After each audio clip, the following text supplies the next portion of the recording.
Question number 42 Chhattisgarh में कबीर गायन के प्रसिद्ध कलाकार हैं। आंसर है भरत बंधु। तीजन में नहीं है, भारती बंधु हैं, देवदास बंजारे नहीं हैं, ममता चंद्राकर भी नहीं हैं। व्याख्या छत्तीसगढ़ में कबीर गायन के प्रसिद्ध कलाकार भारती बंधु हैं। क्वेश्चन नंबर 43 पंडवनी गायन किस ग्रंथ पर आधारित है? महाभारत। व्याख्या पांडवानी गायन महाभारत ग्रंथ पर आधारित है। पांडवानी के पितामह झानूराम निषाद है। इनके मुख्य न्यायक भीम हैं। पांडवानी की दो शालाएँ हैं, वेदमती एवं कपाली शैली। पांडवानी के विश्व पटल में प्रसिद्ध दिलाने का कार्य पद्म विभूषण श्रीमती तीजनबाई जी ने किया था। क्वेश्चन नंबर 44 महाप्रभु वल्लभाचार्य की जन्म स्थली कहाँ है? चंपारण। श्रीनगर नहीं है, बिलासपुर नहीं है, रतनपुर भी नहीं है, चंपारण है। व्याख्या महाप्रभु वल्लभाचार्य की जन्म स्थली चंपारण है। क्वेश्चन नंबर 45 किसी नृत्य के विकास के लिए राजा चक्रधर सिंह प्रसिद्ध है? कथक।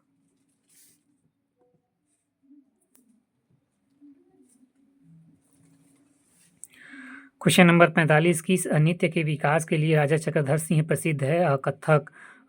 कथकली के लिए नहीं, कर्मा के लिए भी नहीं, काकासाट के लिए भी नहीं। व्याख्या कथक नृत्य के विकास के लिए राजा चक्रधर सिंह प्रसिद्ध है। उपयुक्त प्रश्न की व्याख्या छत्तीसगढ़ लोक सेवा प्रारंभिक परीक्षा 2016 के प्रश्न 1 में देख सकते हैं।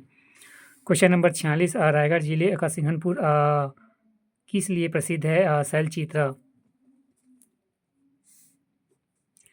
क्वेश्चन नंबर 46 रायगढ़ जिले का सिंघनपुर किस लिए प्रसिद्ध है? आंसर है शैलचित्र। मूर्तिकला के लिए नहीं है, कार शिल्प के लिए नहीं है, कौशल शिल्प के लिए भी नहीं है। व्याख्या रायगढ़ जिले का सिंघनपुर की गुफा शैल चित्र के लिए प्रसिद्ध है। चंवर ढाल पहाड़ी के समीप स्थित सिंघनपुर गुफा में सलासराय को सर्वप्रथम 1910 में एंडरसन ने खोजा था। अमरदत्त ने गुफा चित्र का अध्ययन किया था। यहाँ छत्तीसगढ़ का परिचय चित्रित सलासराय है। इसे छत्तीसगढ़ का भीम बेटका भी कहा जाता है। क्वेश्चन नंबर 46 रायगढ़ जिले का सिंघनपुर किस लिए प्रसिद्ध है? आंसर है शैलचित्र। रायगढ़ जिले का सिंघनपुर गुफा शैलचित्र के लिए प्रसिद्ध है। चंवर ढाल पहाड़ी के समीप स्थित सिंघनपुर गुफा के सलासरायों का सर्वप्रथम 1910 में एंडरसन ने खोजा था। अमरनाथ दत्त ने गुफा चित्र का अध्ययन किया था। यह छत्तीसगढ़ का प्राचीनतम चित्रित सलासराय है। इसे छत्तीसगढ़ का भीमबेटका भी कहा जाता है। क्वेश्चन नंबर 47 वर्ष 2013-14 में भारत की प्राचीनतम कीमतों का साधन लगभग प्रति व्यक्ति विशुद्ध राष्ट्रीय आय थी 74,380।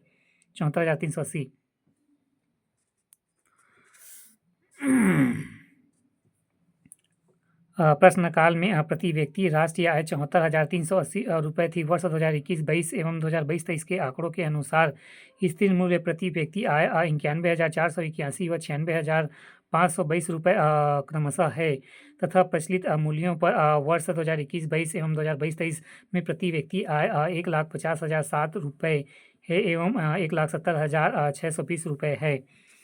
क्वेश्चन नंबर 48 14वें वित्त आयोग के अध्यक्ष कौन थे? आंसर है doctor Y V Reddy. Question number 48 14वें वित्त आयोग के अध्यक्ष कौन थे? Doctor Y V Reddy. व्याख्या संविधान के अनुच्छेद 230 में वित्त आयोग से संबंधित प्रावधान है। 14वें वित्त आयोग के अध्यक्ष डॉक्टर वाई वी रेड्डी थे। 15वें वित्त आयोग के अध्यक्ष श्री एन के सिंह एवं इसका गठन 27 नवंबर 2017 को किया गया था। इसके द्वारा की गई सिफारिशें की अवधि 2021 से 2026 तक होगी।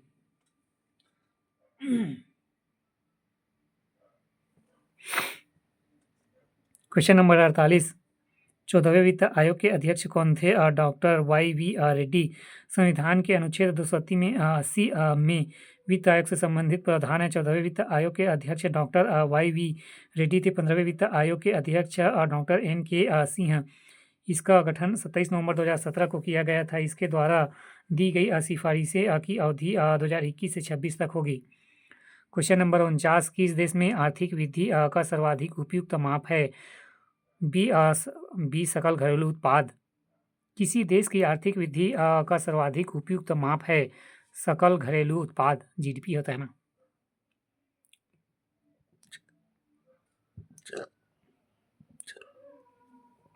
व्याख्या किसी देश की आर्थिक वृद्धि का सर्वाधिक उपयुक्त माप सकल घरेलू उत्पाद है, जबकि आर्थिक वृद्धि से अभिप्राय किसी समय अवधि में किसी अर्थव्यवस्था में होने वाले वास्तविक आय में वृद्धि से है। सामान्यतः यदि एक राष्ट्रीय उत्पाद सकल घरेलू उत्पाद तथा प्रति व्यक्ति आय में वृद्धि हो रही हो तो हम कहते हैं कि आर्थिक समृद्धि हो रही है। परंतु आर्थिक समृद्धि की माप के लिए प्रति व्यक्ति आय को ही सबसे अधिक उपयुक्त माना जाता है।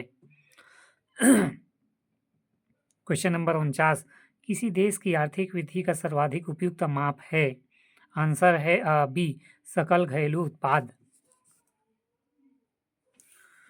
ए प्रति व्यक्ति वास्तविक आय गलत है। फिर बी, सकल घरेलू उत्पाद सही है। सी, शुद्ध उत्पाद गलत है। डी, शुद्ध घरेलू उत्पाद ये भी गलत है। आंसर है सकल घरेलू उत्पाद।